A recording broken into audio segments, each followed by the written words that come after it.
poor is one of the heaviest spiritual principles I've come across to date. And I say heaviest because it is connected to such a wealth of grace in different dimensions. In Psalm 41, David, one of the greatest kings of his time, who was known for the level of intimacy he had with God, David writes, "Blessed is he that considereth the poor. The Lord will deliver him in time of trouble. The Lord will preserve him and keep him alive. And he shall be blessed upon the earth. And thou wilt not deliver him unto the will of his enemies. The Lord will strengthen him upon the bed of languishing. Thou wilt make all his bed in his sickness." The Living Translation says, "Oh, the joys of those who are kind to the poor. The Lord rescues them when they are in trouble. The Lord protects them and keeps them alive. He gives them prosperity in the land and rescues them from their enemies.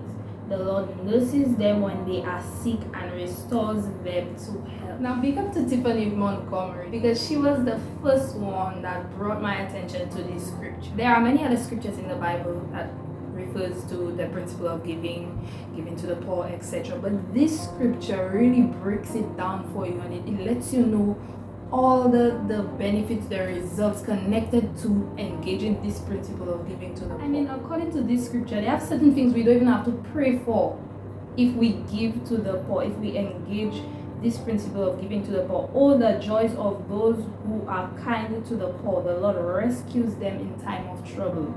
The Lord protects them and keeps them alive." So longevity is connected to engaging this principle.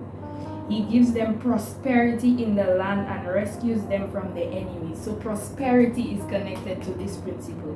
Protection is connected to this principle. The Lord nurses them when they are sick and restores them to health. So divine health is connected to this principle. So if you were laid back concerning this principle, let me encourage you today. Give to the poor. Don't let another poor person pass you by without giving them something. And remember, what they do with that money or whatever you give them is of no concern to you. You do it as unto the Lord.